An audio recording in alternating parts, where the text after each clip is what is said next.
নমস্কার। আজকে আমরা অঞ্চলে বিগত কয়েকদিন ধরেই যে পূজা দুর্গা পূজা চলছে তা পরিক্রমা আমরা করছি। আমাদের সভাধিপতি গতকাল এসেছিলেন আমাদের অঞ্চলে। আমাদের দলীয়ভাবে এটা নির্দেশই আছে, যত ধর্মীয় যে কোনো অনুষ্ঠান ধর্মের নিজের নিজের হলেও আনন্দ আমরা সকলেই ভাগ করে নিই। আমাদের নেত্রী এই বার্তায় দিয়েছেন, তাই আমরা নিজ নিজ এলাকাতে পূজা মণ্ডপগুলো পরিক্রমা করছে, সারা বাংলাতে এ ধরনের চলছে। আজকে আমরা নবস্থান উত্তরপাড়া মেটেপাড়ার এই পূজা আমরা পরিক্রমা করতে এসেছি। যাই হোক, আমাদের অঞ্চলের সকল নেতৃত্ব এখানে উপস্থিত আছেন। আমার জেলা পরিষদের মেম্বার রেখা থান্দার এখানে উপস্থিত আছেন এবং অঞ্চল কমিটির সমস্ত এবং বিভিন্ন গ্রামের যুব এবং যে সমস্ত আমার কর্মীরা আছে এবং সমস্ত গ্রামের মা বোনেরা এবং যারা উপস্থিত আছেন সকলকে আমার অন্তঃস্থল থেকে জাতীয়তাবাদী গৌরী অভিনন্দন জানাই। আপনারা জানেন, আমাদের নেত্রী মমতা বন্দ্যোপাধ্যায় শুধুমাত্র ধর্মীয় ব্যাপারে নয়, সমাজের সামাজিক এবং আর্থিক সমস্ত ব্যাপারগুলোকেই চিন্তা ভাবনা করেছে।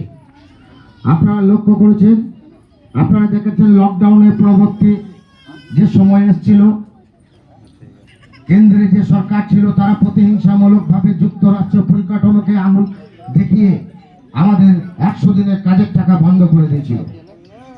গ্রামের মানুষগুলো যে সমস্ত পূজা কমিটিগুলো ছিল তারা পূজাগুলো কিভাবে করে আমরা সকলেই জানি। সেগুলো পাড়ায় পাড়ায় বাড়ি বাড়ি কালেকশন করে একটা আনন্দ করার জন্য সারা বছর এখানে থাকে, এসে আমরা একটা আনন্দে উৎসবে মেতে ওঠার একটা চেষ্টা করি। ঠিক লকডাউন পরবর্তী সময়ে যখন মানুষের হাতে আর্থিক অবস্থা শোচনীয়, সেই মুহূর্তে যখন আমার নেত্রী দেখলো যে দুর্গা পূজা আগত, অথচ যে সমস্ত পূজা কমিটিগুলো দীর্ঘদিনের গ্রামের পূজাগুলো যারা চাঁদা তুলে এভাবে সার্বজনীন পূজাগুলো আছে সেগুলো বন্ধ হতে চলেছে, তখন আমার নেত্রী চিন্তা ভাবনা করে যতটা পেরেছেন আর্থিক সহযোগিতা নিয়ে তখন দাঁড়িয়েছিলেন।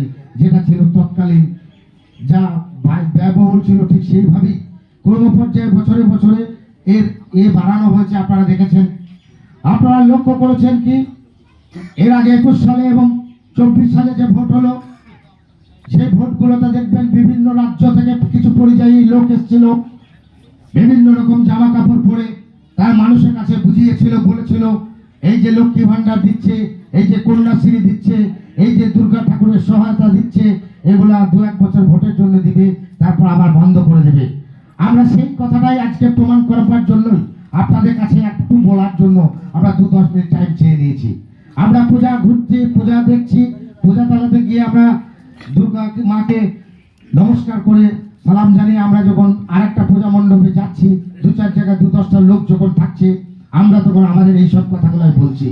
আগামী দিন আসছে 2026, আপনাদের এখানে আমারও আসবে সেই ধরনের পরিযায়ী, সেই সমস্ত পরিযায়ী নেতৃত্ব যারা আসবে, গ্রামে 2-4টে বসে থাকা আদারে পাদারে যে সমস্ত নেতৃত্ব আছে তাদের সাথে যোগাযোগ করে বিভিন্ন রকম ভাবে মানুষকে বিভ্রান্তি সৃষ্টি করে একটা সাম্প্রদায়িক পরিবেশ তৈরি করার চেষ্টা করবে, বিশেষ করে এই সমস্ত পাড়াগুলোতে। এবং কিছু কিছু পাড়াতে আছে দেখবেন যাবে যে সমস্ত বসে থাকা কিছু লোক আছে, তাদেরকে দিয়ে এই গ্রামটা যেভাবে সুস্থভাবে উন্নয়ন হচ্ছে, আমরা যেদিন থেকে তৃণমূল কংগ্রেস বীরভূম জেলার কাজল শেখের নেতৃত্বে রাজনীতি করছি, আমরা বারবার এসেছি, বারবার বলেছি, আমরা গ্রামের মানুষকে বলেছি হ্যাঁ, গ্রামে চলার পথে যদি কোনো সমস্যা থাকে, যদি গ্রামের সমস্যা না মিটে, আমরা 24 ঘন্টা অঞ্চল নেতৃত্ব ওখানে আছি, আমাদেরকে জানাবেন। যদি সেখানে না হয় আমরা দরকারে পাপুড়িতে আমাদের ব্লক নেতৃত্বকে জানাবেন। কিন্তু তারপরেও যদি সেই সমস্ত কোনো কিছু আমাদের অভিযোগ না যাওয়ার পরেও যারা যারা হয়তো দূর থেকে ভাবছেন যে আমরা হয়তো সরে যাব, আমরা হয়তো থাকবো না, তৃণমূলটা কিভাবে কি হবে, এটা আপনারা একদম ভুল করছেন। কারণ তৃণমূলের বিকল্প নাই। এই মুহূর্তে আপনাদেরকে একটাই কথা বলতে চাই, তৃণমূলের কোনো বিকল্প নাই। একটার পর একটা যখন প্রকল্পগুলো বাস্তবায়িত করছে, আপনারা এখানে যে যেখানে বসে আছেন বুকে হাত দিয়ে একবার বলুন, চিন্তা করুন যে মমতা ব্যানার্জির একটা প্রকল্পের স্বাদ আমরা কেউ পাই নাই। প্রত্যেকটা প্রকল্প, যে কোনো একটা প্রকল্প প্রত্যেকটা বাড়িতে বাড়িতে আছে। আমরা তাই বলতে চাইছি বিকল্প যাদেরকে বাছাই করে নিয়ে আসবেন। সেই বিশৃঙ্খলার 34 বছরের যে রাজনীতি ছিল, আপনারা এখানে অনেকে আছেন অবগত, পুরনো যারা মানুষ আছে তাদের কাছে শুনে নেবেন তাদের যে সিস্টেম ছিল। তারপরে আমরা যে 15 বছর চালাচ্ছি কিভাবে চলছে, সাধারণ গ্রামের পল্লী গ্রামের মানুষের হাতে যেভাবে টাকা পয়সা থাকার দরকার ছিল, যে ধরনের সহযোগিতা করার দরকার ছিল, আমার নেত্রী প্রত্যেকটা জিনিস নিয়ে এসে হাজির করেছে আপনাদের সাথে। আপনারা দেখেছেন একটা মা যখন গর্ভবতী হয় সেই তখন থেকে তার উপর নজর দেয় আমার সরকার। গর্ভমাতৃযান পাঠিয়ে তাকে প্রসব করানো হয়। তারপর তার জন্ম সার্টিফিকেট থেকে শুরু করে সেই শিশুটাকে পড়ালেখা থেকে শিশু শিক্ষা নিকেতন থেকে প্রাইমারি থেকে আরো উচ্চতর পরীক্ষায় পড়া যাতে সুযোগ পায় তার জন্য সমস্ত কিছু ফিনান্সিয়াল ব্যবস্থা করেছে। আপনারা দেখেছেন কি লক্ষ্মী ভান্ডার যা ছিল, সামনে বাড়ির লক্ষ্মী ভান্ডার আরো তার থেকে বৃদ্ধি পেয়েছে। আপনারা কন্যাশ্রী, রূপশ্রী, এটাকে আপনারা বিয়ের সময় প্রত্যেকটা গ্রামে, আমার অঞ্চলে সব থেকে বেশি রেকর্ড আছে নাবালিকা বিবাহ, এই যেটা বন্ধ করার জন্য আমার সরকার আজ থেকে 10-12 বছর আগে পরিকল্পনা নিয়েছিল যে আমরা রূপশ্রী এবং কন্যাশ্রীর মাধ্যমে সমস্ত নাবালিকা যে বিবাহ হচ্ছে এই বিবাহটা আমরা রুখবো। আমরা অনেকটা চেষ্টা করেছি এবং সে মতো অনেকটা রেজাল্টও হয়েছে। তাই আপনাদেরকে এই বাল্য বিবাহ রুখতে হবে, এটাকেও আজকে এখান থেকে শপথ দিয়ে যেতে হবে। আপনারা জানেন পশ্চিমবঙ্গের এই যে যুক্তরাষ্ট্রীয় পরিকাঠামো, আমরা সমস্ত কিছু যা কিছু মাল কিনি সমস্ত কিছু সরকারকে ট্যাক্স দিয়ে কিনি, আর সেই টাকা অর্ধেক রাজ্যে থাকে অর্ধেক কেন্দ্রে যায়। সেই কেন্দ্রে সেই টাকাটা প্রকল্পের মাধ্যমে রাজ্যকে আবার ফিরিয়ে দিতে হয়। কিন্তু কেন্দ্রে একটা প্রতিহিংসামূলক সরকার আছে, যাদের রাজনীতিটা শুধুমাত্র ধর্মকে কেন্দ্র করে, যাদের রাজনীতিটা শুধুমাত্র বৈদেশের সাথে বিবাদ লাগিয়ে সামনে 26-এর যে নির্বাচন আছে তার আগে চোখটাকে অন্যদিকে ঘুরিয়ে দেওয়ার জন্য বিভিন্ন রকম বিভ্রান্তিকর পরিবেশ তৈরি করবে।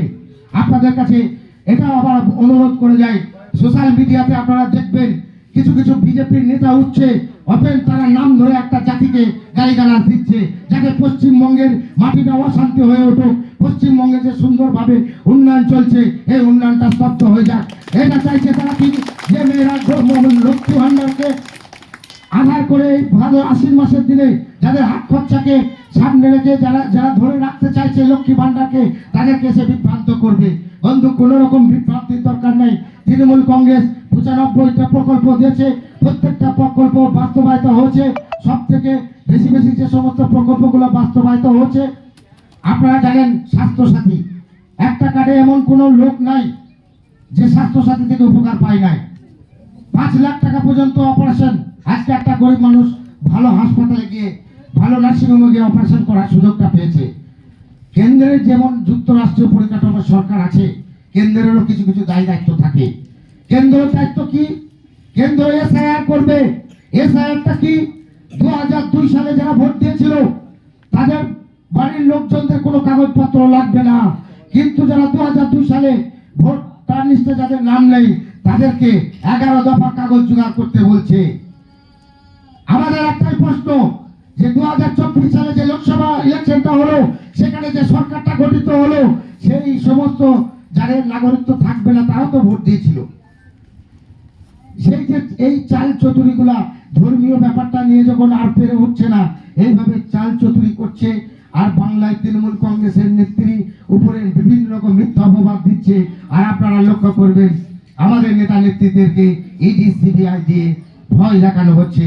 বন্ধু, আমরা ভয় পাই না, আমরা ভয় পাই না। ভয়ের জন্য নানুর তথা বীরভূম জেলা মোকাবেলা করার জন্য প্রস্তুত আছে। আজকে আমরা নবমীর দিনে পূজা মণ্ডপ থেকে শপথ নিয়ে আমরা আজকে বেরিয়ে যাব এবং আগামী 26-এ সেই সমস্ত পরিযায়ী যারা আসবে তাদের সাথে কথা হবে, তাদের কাছে হিসাব বুঝে নেওয়ার সময় আসছে। তাই 2-4 কথা আপনাদের সামনে একটু জ্ঞাত করে রাখলাম। যারা আসবে তাদেরকে সঠিকভাবে প্রশ্ন করবেন 100 দিনের কাজটা কোথায় গেল? আমাদের পশ্চিমবঙ্গের 2 লক্ষ কোটি টাকা বাকি রেখেছো, সেটা কোথায় গেল? আমাদের পশ্চিমবঙ্গের ইন্দিরা আবাস ঘর তোমরা বন্ধ রেখেছো, কোথায় গেল? এই প্রশ্ন 3টে করবেন। আপনাদের কাছে এই অনুরোধ রেখে আমি মমতা ব্যানার্জি জিন্দাবাদ, অভিষেক ব্যানার্জি জিন্দাবাদ এবং কাজল শেখ জিন্দাবাদ বলে আমি আমার বক্তব্য শেষ করছি।